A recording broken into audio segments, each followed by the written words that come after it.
Hallelujah. देवाच्या नावाला धन्यवाद असो. मान सन्मान त्या परमेश्वराला असो. वेळ, आम्ही वेळ पाळणं गरजेचं नाही का. जर वेळेत कुठली गोष्ट होत नाही तर निश्चितरित्या ती वेळ निघून गेली तर मग कायच उपयोग नाही. म्हणून वेळेचं बंधन आम्ही पाळणं गरजेचं आहे. आता एक योजना आलेली आहे, कोणती? लाडकी बहीण. त्यामुळे आता कसं आहे, मुख्यमंत्र्यांच्या सगळ्या बहिणी इथं बसल्या कारणानं काय बोलता येत नाही. पण देवाची स्तुती असो. ज्या वेळेस ही घोषणा झाली की लाडकी बहीण योजना, त्यावेळेस स्त्रियांची लगबग झाली, बहिणींची लगबग झाली, कागदपत्र गोळा करायची, सगळं हे करायचं, ते करायचं, ते करायचं. आणि मग 31 ऑगस्ट पर्यंत त्याची तारीख आहे, तर पण झुंबड उठली. वेळेच्या आधी माझा काय गेला पाहिजे? काय गेला पाहिजे? काय गेला पाहिजे? माझा अर्ज वेळेच्या आधी गेला पाहिजे. मला 1,500 रुपये मिळालं. पण ज्यावेळेस चर्चची वेळ आली त्यावेळेस टायमिंग कितीच आहे? आलो किती वाजता? शेजारला विचारा किती वाजता आलास?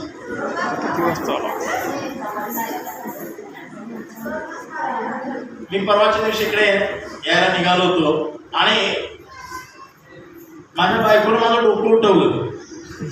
ते कागदपत्र पहिली गोळा करा, ते कुठंकडे काय काय आहे बघा. 10 वेळा पारगावला फोन, काय काय लागतंय, पारगाववाल्यांचा सतत फोन. आणि एकदा पारगावला बसलो, समजले आमच्या भावाला की ते कुठाच काढते मग फोनचा. आणि मग वेळ जी आहे, मला फक्त काय सांगायचं आहे, आमच्यासाठी वेळ खूप महत्वाची आहे. विशेष करून ख्रिस्ती लोकांच्यासाठी वेळ खूप महत्वाची आहे. आता का महत्वाची आहे ते आपण थोडंसं बघूया. कारण येशू येणार आहे. काय येणार आहे? काय येणार आहे? येशू काय येणार आहे? येशू काय येणार आहे? येशू काय येणार आहे? न्याय करायला. येशू काय येणार आहे? आपल्या मंडळीला घ्यायला. येशू काय येणार आहे? कन्फ्युजन सगळी. येशू येणार आहे का हे बी मला माहित नाही. येणार आहे का? काय येणार आहे? बाजारला बाजार करायला येणार आहे का? माळवा नाही येणार आहे का? तिकडच्या साईडला टोमॅटो स्वस्त मिळतात म्हणून टोमॅटो आणायला येणार आहे का? काय येणार आहे? काय येणार आहे? न्याय करायला शेवटला येणार. आता मला घ्यायला येणार.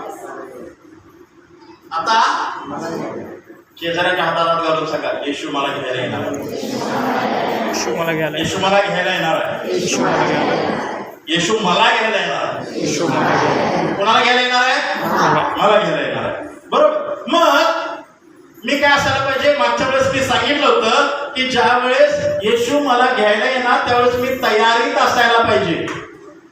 सांगितलं होतं का मागच्या वेळेस? हॅलो, कोण कोण तयारीत राहिलं?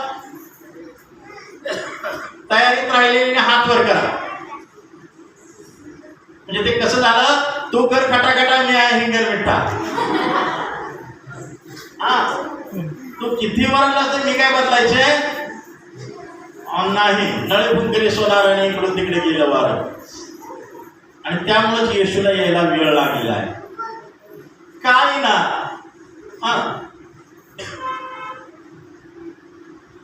परवा आमच्या इथल्या एका परिवाराला एका बहिणीचा मला फोन आला. ती म्हणली की अहो माझा नवरा गेले 8 दिवस झालं बाहेर गेलाय. अजून आलाच नाही. प्रार्थना करूया. नवरा 8 दिवस झाला घरी आलेला नाही म्हणून ती बहीण काळजीत आहे. आणि आमचा साखरपुडा होऊन आम्ही गपगार बसलोय. आमचा नवरा अजून आम्हाला लगीन करायला नाही येईना तरी आम्ही गप्प आहे. आमचं लगीन होईना तरी आम्ही निष्काळजी आहे. म्हणून देवाचं वचन काय सांगते आपण बघूया. यावेळेस यशयाचं पुस्तक याचा 45वा अध्याय, यशया याचा 45वा अध्याय, यशया याचा 45वा अध्याय आणि 4थं वचन.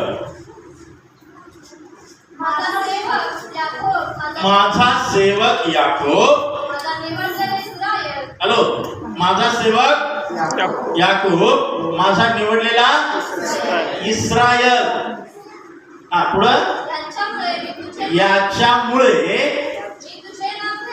मी तुझे नाव घेऊन हाक मारली, तू मला ओळखीत नव्हतास तरी मी तुला उपनाव दिले. पुढं, मीच परमेश्वर, आणखी कोणी नाही, मत वेगळा देव नाही, तू मला ओळखीत नव्हतास. शेजाऱ्याच्या हातात घालून सांगा, तू देवाला ओळखत नव्हतास पण देवानं तुझी ओळख काढली. हॅलो, देवाला आम्ही ओळखत होतो का? मी देवाला अजिबात ओळखत नव्हतो. गणपती घेऊन मी जातो, बाळासाहेबांना पण आरतीला बोलवतो. मी देवाला ओळखत होतो का? नाही, पण देव माझी ओळख काढत आला. अरे पारगाव मध्ये विष्णुपंताच्या घरामध्ये धाकट पोरगा आहे, त्याचा कुठं आहे, त्याला हुडकत आला. देव काय करत आला? शोधत आला. म्हणा, देव मला शोधत आला. देव मला शोधत आला. म्हणा, देव मला शोधत आला. देव मला शोधत आला. देव मला शोधत आला. देव मला शोधत आला. पण आता तोच देव काय म्हणतो? मत्स्य शुभवर्तमान याचा 7वा अध्याय, मत्स्य शुभवर्तमान याचा 7वा अध्याय आणि 23वे वचन. मत्स्य शुभवर्तमान 7वा अध्याय 23वे वचन. तेव्हा मी त्यांना स्पष्ट सांगेन की मला तुमची कधीच ओळख नव्हती. अहो, अनाचार करणाऱ्यांनो, माझ्याकडून निघून जा. अगोदर देव काय म्हटला? अगोदर देव काय म्हटला? काय म्हटला? मी तुला ओळखत नाही, तू मला ओळखत नव्हतास तरी मी तुला बोलवलंय. देव काय म्हणला? मी तुला बोलवलंय, तू मला बोलवलेलं नाहीस, मी तुला बोलवलं. आता तोच देव काय म्हणतोय? तोच देव काय म्हणतोय? मी तुला ओळखत नाही. असं कसं काय? आणखी एक वचन वाचूया आपण. मत्स्य शुभवर्तमान याचा 25वा अध्याय 12 वचन. मत्स्य शुभवर्तमान 25वा अध्याय 12 वचन. मत्स्य शुभवर्तमान 25वा अध्याय 12 वचन. त्याने उत्तर दिले, मी तुम्हा खरं खरं सांगतो, मी तुला ओळखत नाही. शेजाऱ्याच्या हातात घालून विचारा, काय केलंस देव तुला ओळख विसरली? काय केलंस देव तुझी ओळख विसरली? का देव म्हणतोय की पहिला देव म्हणतो की मी तुला निवडलंय, मी तुला बोलवलंय, मी तुला हाक मारली, पण तोच देव आता काय म्हणतोय की मी तुला ओळखतच नाही. का? कारण त्याच्या पाठीमागे काही कारण आहेत का आपल्याला? पहिलं कारण आहे की मी त्याच्या समक्षतेमध्ये बसलोच नाही. वैयक्तिक त्याच्या चरणाजवळ मी बसलोच नाही. वैयक्तिक मी त्याच्याकडनं प्रगटीकरण घेतलंच नाही. मी त्याच्या समक्षतेमध्ये बसायला तयारच नाही. जरूर मी चमत्कार मला पाहिजे. देवाचं सामर्थ्य कुणाकुणाला नको आहे ते हात वर करा. देवाचं सामर्थ्य कुणाकुणाला नको आहे ते हात वर करा. देवाची समक्षता कुणाकुणाला पाहिजे ते हात वर करा. मग देवाची समक्षता जर मला पाहिजे आहे तर देवाचं सामर्थ्य पण मला पाहिजे आहे, नाही का? देवाचं सामर्थ्य टिकत नाही. चमत्कार तात्पुरता. इस्रायल लोकांना मिस्र देशातून बाहेर काढलं, त्यांना पाणी दिलं, पुन्हा त्यांनी कुरकुर केली का नाही केली? केली. हा, त्यानंतर ज्या लोकांना 5,000 लोकांना येशूला भोजन दिलं, त्याच लोकांनी येशूला धरून दिलं का नाही दिलं?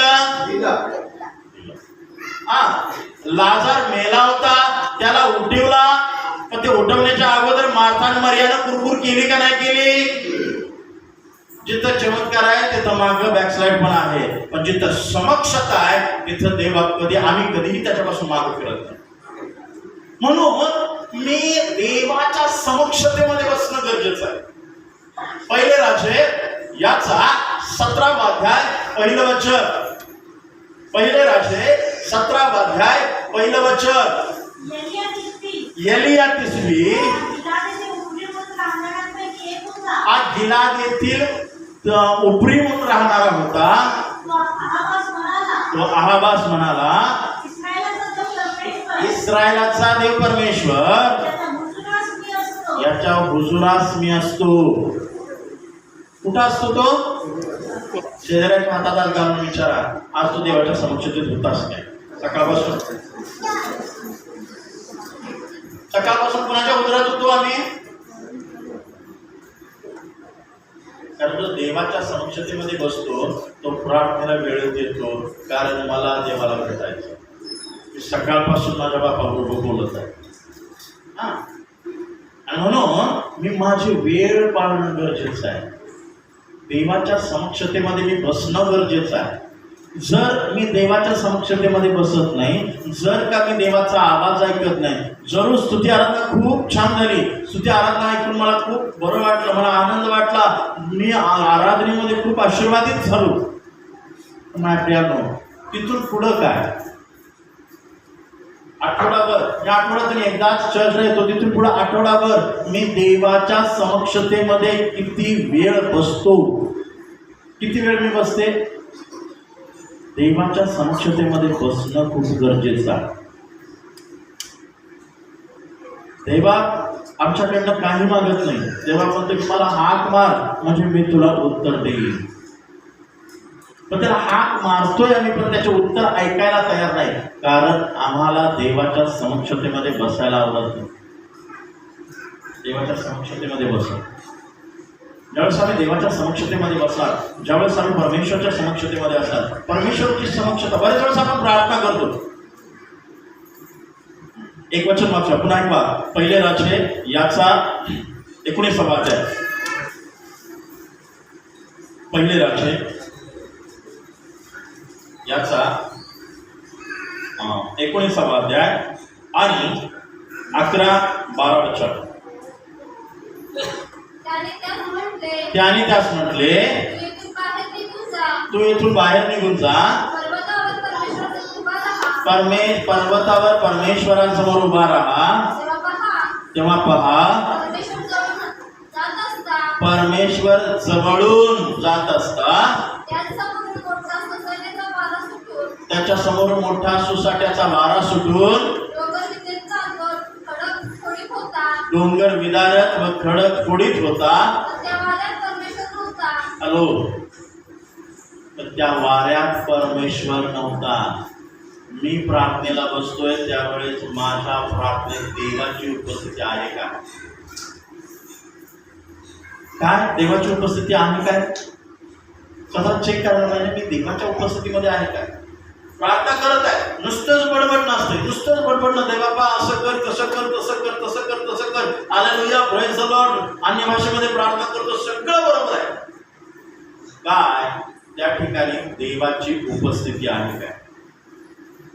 आणि म्हणून पहिली गोष्ट, पुढं आणखी एक वचन वाचते, त्याच पुढं वाचा 11वा अध्याय, 19वा अध्याय 11 वचन. तू येथून बाहेर निघून जा, पर्वतावर परमेश्वरासमोर उभा राहा. तेव्हा परमेश्वर जवळून जात असता डोंगर विदतात व खडक फोडीत होता. त्या वाऱ्यात परमेश्वर नव्हता. वारा सुटल्यानंतर भूमिकंप झाला, पण त्या भूमिकंपातही परमेश्वर नव्हता. भूमिकंपानंतर अग्नी प्रकट झाला, पण त्या अग्नीतही परमेश्वर नव्हता. त्या अग्नीनंतर शांत मंद वारे. Hallelujah, hallelujah, hallelujah. माझ्या प्रार्थनेमध्ये देवाची उपस्थिती आहे का? प्रार्थनेला मी बसतो, मला विचारलं प्रार्थना करता का? तुम्ही म्हणाल हो मी प्रार्थना करतो. वचन वाचता का? हो मी वचन वाचतो. पण काय देवाच्या समक्षतेमध्ये तुम्ही आहात काय? स्वतःला चेक करायचं. काय मी प्रार्थना करत असताना तिथं देवाची उपस्थिती मला जाणवते का? देवा माझ्याच बरोबर आहे. मग पहिली गोष्ट की मी देवाच्या उपस्थितीमध्ये बसत नाही, त्यामुळे देव म्हणतो की माझी तुझी कधी ओळखच नाही. जरूर चिन्ह चमत्कार झाले असतील, जरूर भविष्यवाणी केल्या असतील, जरूर तू भूत काढली असतील, जरूर अन्य भाषा बोलली असतील, पण माझा तुझा काय संबंध नाही. माझा तुझा काही संबंध, कारण मी तुला ओळखतच नाही. अहो अनाचार करणारा माझ्याकडून निघून जावा. म्हणून पहिली गोष्ट की मी देवाच्या समक्षतेमध्ये बसणारा किंवा बसलेला आहे का? एक. नंबर 2, माझ्यामध्ये पक्का विश्वास आहे का?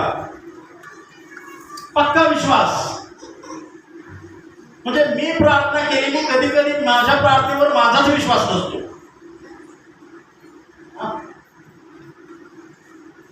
ज्यावेळेस पेत्र रात्रभर मासे धरत होता, त्याला टेन्शन होतं आता काय करायचं. मासे नाही मिळालं तर उद्याचा जेवण नाही. रात्रभर त्याने कष्ट केलं पण त्याला काही मिळालं नाही. सकाळी ज्यावेळेस येशू त्याच्या जवळ होता, येशू त्याला गेला आणि येशूच त्याने ऐकलं आणि खोल समुद्रात त्याने आपली नाव टाकली आणि मग जाळं सोडल्या तिथं मासे मिळाले. तो जो पक्का विश्वास होता. येशू सांगतोय, येशू कोण आहे? तसं बघायला गेलं तो सुताराचा मुलगा. आणि पेत्र कोण आहे? पेत्र कोण आहे? कोळी. मग अनुभव कुणाला आहे? अनुभव कुणाला? अनुभव कोळ्याला. पण एक सुतार म्हणतोय सकाळच की आता पाण्यात मन जाळवटा. आमच्यासारखं असं तर काय म्हणलं असतं? आमच्यासारखं असतं तर काय म्हणलं असतं? काय डोस केव्हा पडलेस का काय? रात्रभर मासा असत्या, सकाळचं मासे नसत्या. सकाळचं मासे मिळतात तुम्ही काय सांगतेस काय असं म्हणलं असतं. पण त्यानं तो विश्वास ठेवला की हे जो सांगतोय याचा तुम्हाला मासा मिळणार. जर येशूनं सांगितले, अभिवचन दिलेलं आहे, मला येशूनं अभिवचन दिलेलं आहे की होय मी तुला सोडून जाणार नाही, मी तुला टाकणार नाही, तू माझ्या बरोबर आहे. प्रत्येक बाबतीमध्ये तू माझ्या बरोबर आहे. तरी पण आपण संदेशाचं ऐकायला आजकाल प्रॉफिटची सुळसुळ झाले ना. सगळ्यात जास्त कोणाचा सुळसुळ झालाय? प्रॉफिट संदेश. ते डोक्यावर हात ठेवल्या लगेच सांगते मुझे ऐसा दिख रहा है, मला असं दिसत आहे. काय दिसते माहित नाही. पण देव काय सांगतो? इब्रिकरास पत्र याचा पहिला अध्याय पहिलं वचन. इब्रिकरास पत्र याचा पहिला अध्याय पहिलं वचन. दिदी माईक मध्ये मोठ्याने वाचा.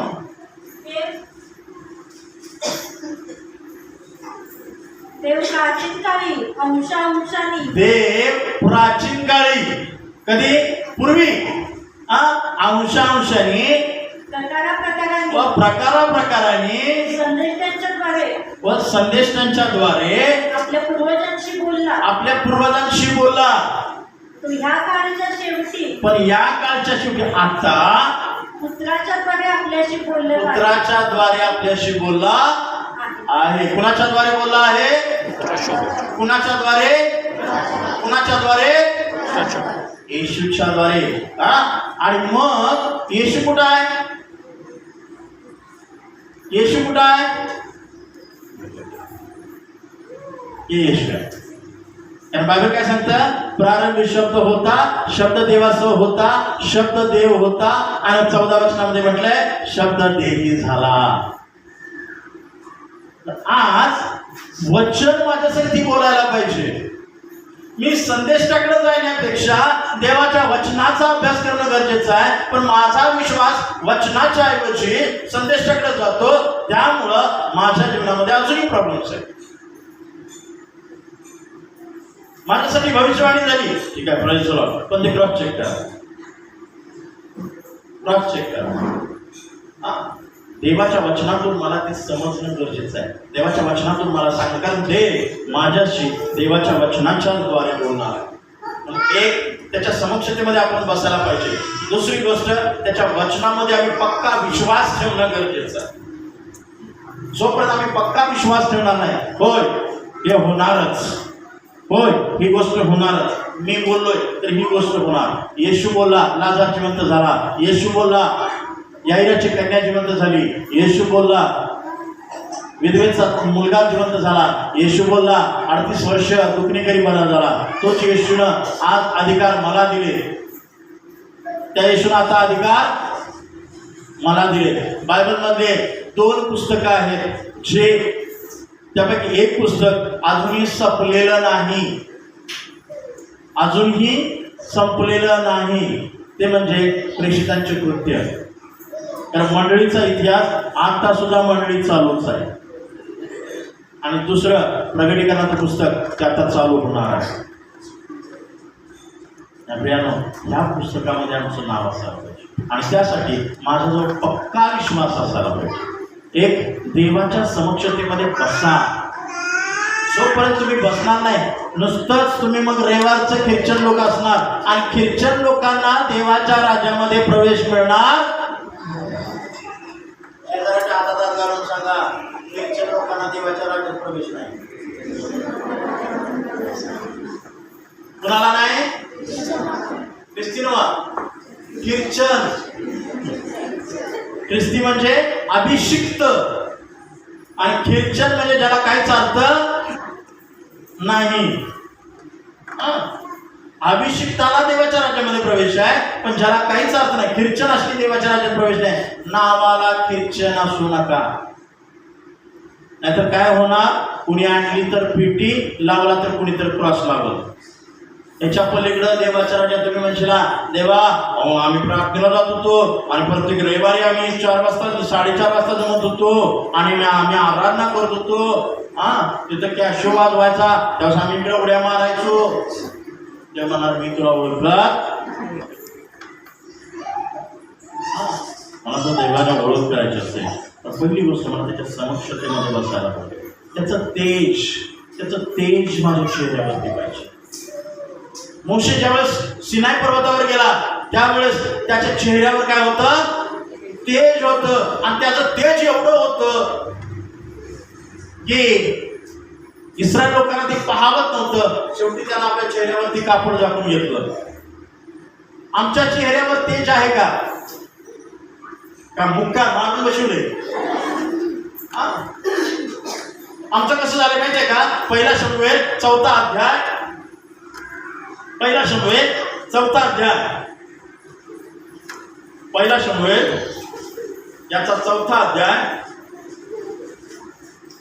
आणि 19-20 वचन, 20 आणि 21 वचन. तिचा प्राण जाते समयी ज्या स्त्रिया तिच्या भोवती उभ्या होत्या त्या तिला म्हणाल्या, भिऊ नकोस, तुला पुत्र झाला आहे. पण ती काहीच बोलली नाही, पण त्यांच्या बोलण्याकडे तिने लक्ष दिले नाही. तिने त्या बालकाचे नाव इखाबोत म्हणजे वैभव नाहीस झालं असे ठेवले. ती म्हणाली, इस्रायलाचं वैभव नाहीस झालं. शेजाऱ्याच्या हातात घालून सांगा, काय तू इखाबोत आहेस का? माझं वैभव नाहीस झालंय काय? I am इखाबोत. ही सांग ना, इखाबोत वैभव नाहीस झालं. देवाचं तेज माझ्या चेहऱ्यावरचं निघून गेलं आणि फक्त टेन्शन टेन्शन टेन्शन टेन्शन झालं, कारण मी देवाच्या समक्षतेमध्ये बसत नाही. आणि म्हणून मला जर देवानं ओळख दाखवायची असेल तर पहिली गोष्ट देवाच्या समक्षतेमध्ये बसा. दुसरी गोष्ट पक्का विश्वास ठेवा. तिसरी गोष्ट देवाचं तेज प्राप्त करण्यासाठी झटा. देवाचं तेज, तेव्हा तुझं तेज मला पाहिजे. आणि ज्यावेळेस देवाच्या तेजामध्ये मी राहणार, परमेश्वराचं तेज माझ्यावरती असेल, सांगतो महान काम आमच्याद्वारे झाल्याशिवाय राहणार. कॅथरीन कुलमन देवाची सेविका, कॅथरीन कुलमन देवाची सेविका, तिच्याच सुवार्तेच्या द्वारे बेनी हिन विश्वासात आले. बेनी हिन म्हणतात ना, मुंबईमध्ये 2005 साली त्यांची मीटिंग झाली. बेनी हिन कॅथरीन कुलमनच्या नावानं या मीटिंगमध्येच त्याचं तारण झालं. तर त्या कॅथरीन कुलमनचे जर तुम्ही साक्ष ऐकले, एक बाई तिने जग हलवून सोडलं. आमच्यातली बाई घर बी हलवणार, नवराच हालतोय नुसता.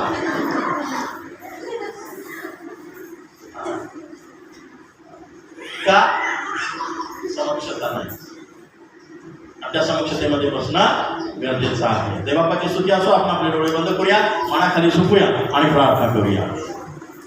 स्वर्गीय प्रेमळ प्रभू, मी तुमच्या नावाला गौरव करीत आहे, मान महिमा सन्मान तुम्हाला देत आहे. स्वर्गातील नीतिमान देवापा, प्रभू येशूच्या नावामध्ये देवापा, आम्ही ज्यावेळेस तू वैभवाने येशील देवापा आमची ओळख केली. ओ प्रेमळ प्रभू, तू आम्हाला नाव घेऊन हाक मारावं. सचिन तू इकडं ये, ओ प्रगती तू इकडं ये असं म्हणावंच देवापा. यासाठी तुझ्या समक्षतेमध्ये बसून तुझा आवाज ऐकावा. ओ पिता परमेश्वर, मी पक्का विश्वासामध्ये चाला. ओ पिता परमेश्वर, तुझं तेज आमच्यावर राहावं, यासाठी तुझी कृपा करू देवा. यासाठी तुझं गौरव करू. सगळं गौरव महिमा सन्मान तुम्हाला. मंडळी मी तुमच्या हातामध्ये वेळेचं भान ठेवणारी, वेळेमध्ये सगळ्या गोष्टी करणारी मंडळी असावी, यासाठी सांग. सगळं गौरव महिमा सन्मान तुम्हाला येशूच्या नावात मागतो. आमेन.